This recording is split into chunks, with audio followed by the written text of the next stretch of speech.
Pemirsa, kontak tembak terjadi antara Satuan Tugas Operasi Damai Kartens dengan KKB di Kabupaten Yahukimo, Papua Pegunungan saat dalam perjalanan evakuasi menuju ke lokasi penyerangan pekerja tambang. 5 pekerja tambang dilaporkan tewas, namun polisi masih melakukan penyelidikan. Dari atas. Tim Damai Kartens harus menghentikan perjalanannya lantaran diserang KKB saat menuju lokasi penyerangan terhadap pekerja tambang di Jalan Poros Kampung Bingki, Distrik Seradala, Kabupaten Yahukimo. Akibat kontak tembak, evakuasi yang direncanakan terpaksa ditunda. Sementara itu, hujan deras yang mengguyur wilayah Yahukimo sejak pagi juga menghambat proses evakuasi. Wakasatgas Humas Ops Damai Kartens, Kompol Yusuf Tauziri menyebutkan, informasi sementara yang diterima, korban penambang berjumlah 5 orang. Namun hal ini masih memerlukan konfirmasi lebih lanjut. Yang menurut informasi mengakibatkan 5 warga sipil meninggal dunia. Korban merupakan pekerja tambang. Satgas Ops Damai Kartens saat ini tengah menyelidiki aksi penyerangan yang dilakukan KKB tersebut. Saat ini tim masih kesulitan mencapai TKP karena adanya gangguan kontak tembak dan kondisi cuaca yang buruk, sehingga evakuasi jenazah sementara ditunda. Pihak Satgas Damai Kartens kini masih selidiki jumlah pasti data para korban. Tim Liputan iNews melaporkan. Aparatur sipil negara pemerintah Kota Pariaman, Sumatera Barat menjadi sorotan publik. Bukan karena prestasi, melainkan kedapatan bermain kartu Uno saat jam kerja.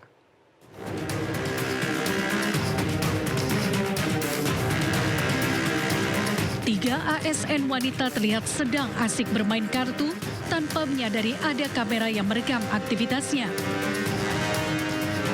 Rekaman ini menyebar cepat di media sosial dan menuai kritik dari masyarakat. Banyak yang menilai para ASN tidak menunjukkan disiplin kerja dan melanggar aturan kedinasan. Dari hasil penelusuran, permainan kartu tersebut terjadi di kantor Dinas Pemberdayaan Perempuan, Anak, dan Keluarga Berencana Kota Pariaman, Sumatera Barat. Menurut PLT Kadis Pemberdayaan Perempuan, Anak, dan Keluarga Berencana Kota Pariaman, kartu yang digunakan stafnya bukan kartu remi atau kartu gaplek, namun kartu Uno. Kartu tersebut biasanya digunakan bersama permainan lainnya untuk melakukan pendekatan kepada anak-anak yang didampingi. Sebagai bentuk sanksi, ketiga oknum pegawainya telah diberikan surat teguran. Kalau tindakan yang sudah kami lakukan, kami sudah memanggil yang bersangkutan, sudah membuatkan BAP-nya, berita acara pemeriksaan, dan sudah memberikan teguran, Bang. Ika berharap kasus ini menjadi peringatan keras bagi seluruh ASN agar tetap menjaga etika dan profesionalisme, terutama saat jam kerja. Dari Pariaman, Sumatera Barat, Eka Guspriyadi, iNews melaporkan. Oknum Satpol PP di Kabupaten Lampung Timur ditangkap polisi karena melakukan penipuan. Pelaku menjanjikan korban diterima ASN dengan membayar puluhan juta rupiah.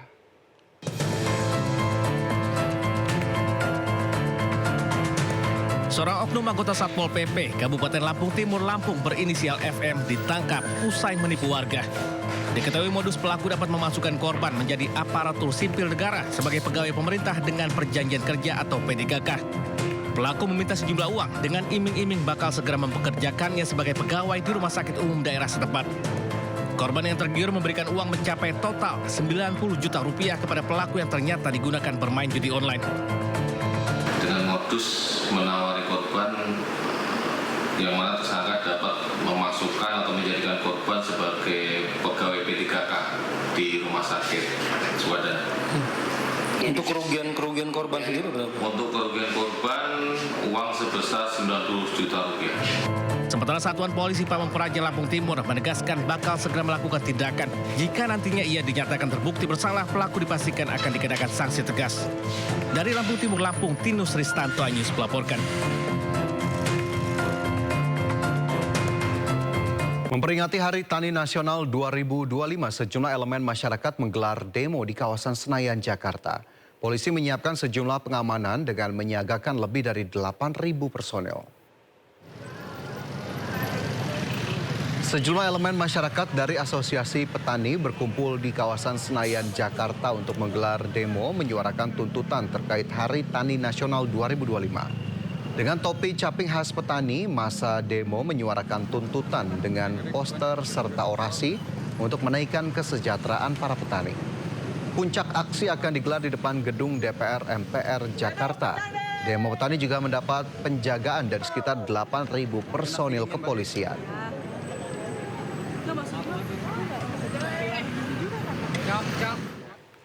Ya, lantas pemirsa, aspirasi apa saja yang disuarakan para petani dalam aksi hari ini? Langsung saja kita sapa langsung rekan Ismalia Meidasari bersama juru kamera Seto Pretomo di depan gedung DPR MPR Jakarta. Ya, bagaimana suasana demo petani di depan DPR siang hari ini, Ismalia?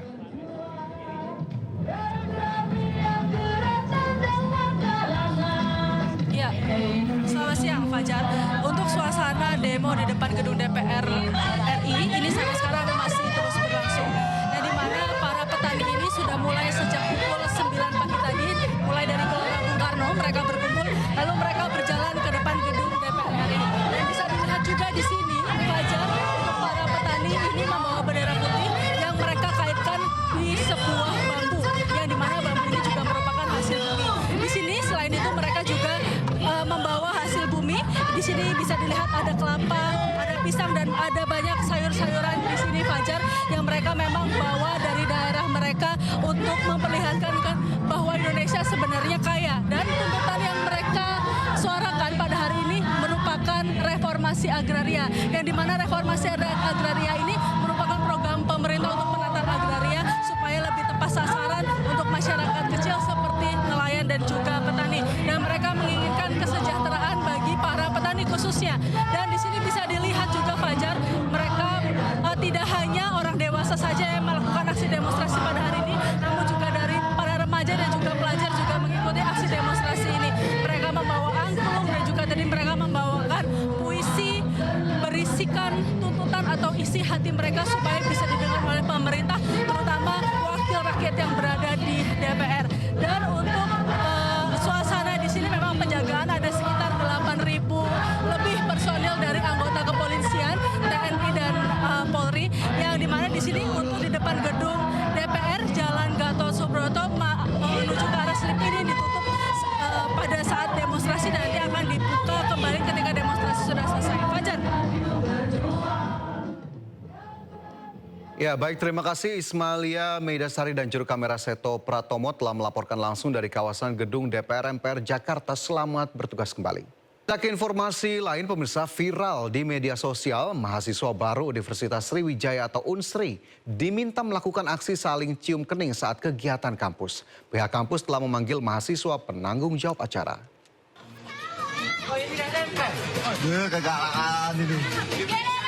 Video mahasiswa baru Universitas Sriwijaya atau Unsri diminta melakukan aksi saling cium kening saat kegiatan kampus viral di media sosial. Peristiwa terjadi pada 20 September lalu dalam rangka penyambutan mahasiswa baru yang digelar Himpunan Mahasiswa Teknologi Pertanian atau Himateta. Atas kejadian tersebut, pihak kampus Unsri membentuk tim investigasi karena kegiatan tersebut izinnya adalah kegiatan bersih-bersih teknologi pertanian. Pihak Fakultas Pertanian, Prodi Teknologi Pertanian juga telah memanggil 15 orang. Selain itu, pihak kampus juga telah membekukan himpunan tersebut selama 1 tahun ke depan. Peristiwa bermula usai kegiatan bersih-bersih yang dilakukan oleh Himateta. Tiba-tiba ada yang spontan memberikan ide untuk ciuman, kemudian direkam dan diposting hingga viral di media sosial. Dan kalau memang ditemukan hal-hal yang melanggar, ya mungkin ada status pelanggaran berat, ya pihak universitas tidak segan-segan nanti akan menjatuhkan sanksi akademik ya kepada pelaku. Pihak kampus masih menelusuri peristiwa ini, sementara mahasiswa yang terlibat akan menerima sanksi mulai dari teguran, pembinaan hingga skorsing. Dari Palembang, Sumatera Selatan, Guntur, iNews melaporkan. Puluhan siswa mulai dari tingkat PAUD hingga SMA keracunan usai mengkonsumsi menu makanan bergizi gratis di Cipongkor, Bandung Barat, Jawa Barat. Mereka dirawat di puskesmas, bidan desa hingga gedung olahraga.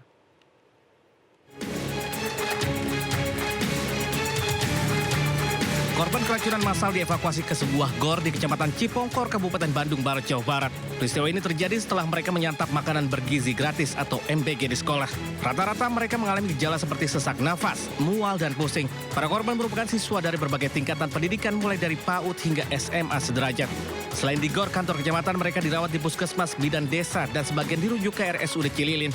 Tercatat ada 75 siswa yang jadi korban keracunan. Hampir semua pada ngerasain gejalanya gitu. Jadi kelihatannya dari itunya sudah lendirian atau gimana ayamnya tuh? Ayamnya anyir. Sudah anyir ya? Ya, nasinya gitu juga sama selada yang lain, tomat juga udah kayak pada. Hingga Senin malam jumlah korban terus bertambah. Tenaga medis dari sejumlah puskesmas terdekat pun dikerahkan untuk merawat para korban. Dari Bandung Barat, Jawa Barat, Yono Anyus melaporkan. Ya, pemirsa, insiden tak mengenakan terkait menu makan bergizi gratis kembali terjadi. Makanan yang disuguhkan para siswa sekolah dasar di Bangkalan, Jawa Timur ditemukan ulat dan belatung. Tanggal 23 September 2025. Beginilah kondisi menu MBG yang diterima para siswa SDN Bumi Anyar 1, Kecamatan Tanjung Bumi, Kabupaten Bangkalan. Terlihat jelas pada nasi yang disajikan ada belatung yang masih dalam kondisi hidup.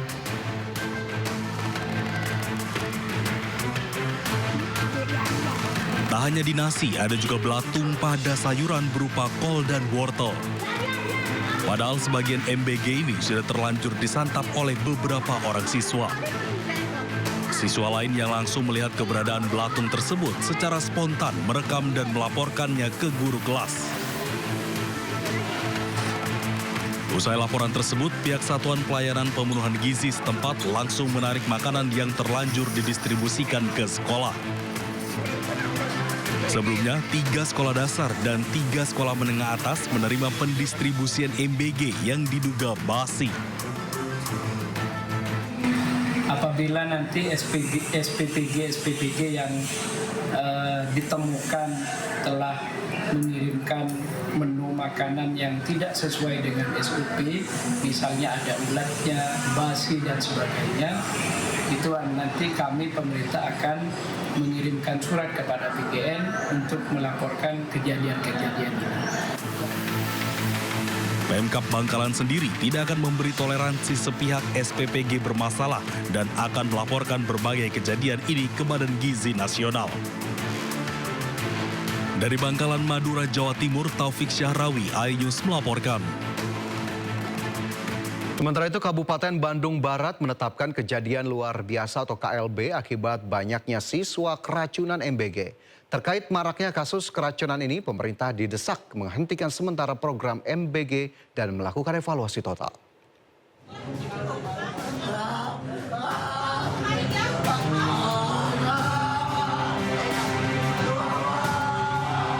362 siswa di Kecamatan Cipongkor, Bandung Barat masih dirawat di sejumlah rumah sakit. Mereka mengalami keracunan usai menyantap menu makan bergizi gratis. Sejak Senin siang, rombongan pelajar dari PAUD hingga SMA terus berdatangan dengan berbagai keluhan seperti mual, muntah, diare, hingga sesak nafas. Bupati Bandung Barat, JJ Rici Ismail, menetapkan kasus keracunan makan bergizi gratis sebagai kejadian luar biasa. Fokus utama dari kita adalah penanganan para korban. Jadi sekarang juga kita sudah menetapkannya sebagai statusnya KLB. Kasus keracunan terjadi akibat tidak adanya persiapan yang matang dari mulai regulasi, keamanan pangan, perhitungan gizi dan nutrisi, hingga lemahnya monitoring dan evaluasi.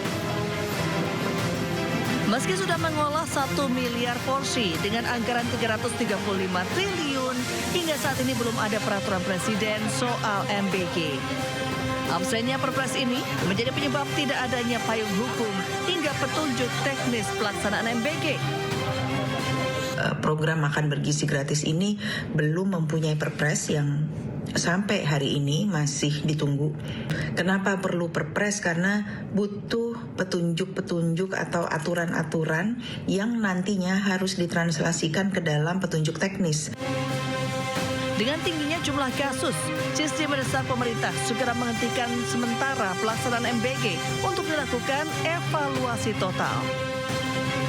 Sudah saatnya program MBG ini dihentikan sementara, melakukan evaluasi dampak sehingga semua kekurangan-kekurangan yang dapat diperbaiki ini bisa diperbaiki, diulang kembali prosesnya, dan baru kemudian diputuskan melalui sebuah evaluasi. Menanggapi berulangnya kasus keracunan MBG, Kepala Badan Gizi Nasional Dadan Hidayana mengatakan Presiden Prabowo akan duduk satu meja dengan seluruh mitra Satuan Pemenuhan Gizi Nasional sebagai pengelola MBG. Sepulang dari New York, Pak Presiden ingin bertemu dengan seluruh mitra yang sudah operasional. Nah, Pak Presiden ingin berbicara kepada seluruh mitra agar melaksanakan program makan bergizi dengan seksama, dengan memanfaatkan, mengoptimalkan dana yang ada.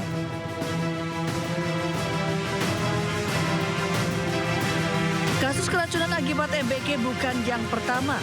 CISD mencatat sejak diluncurkan 6 Januari lalu telah terjadi 5.626 kasus keracunan di 16 provinsi. Tertinggi terjadi di Jawa Barat mencapai 2.051 kasus. Tim Liputan iNews melaporkan.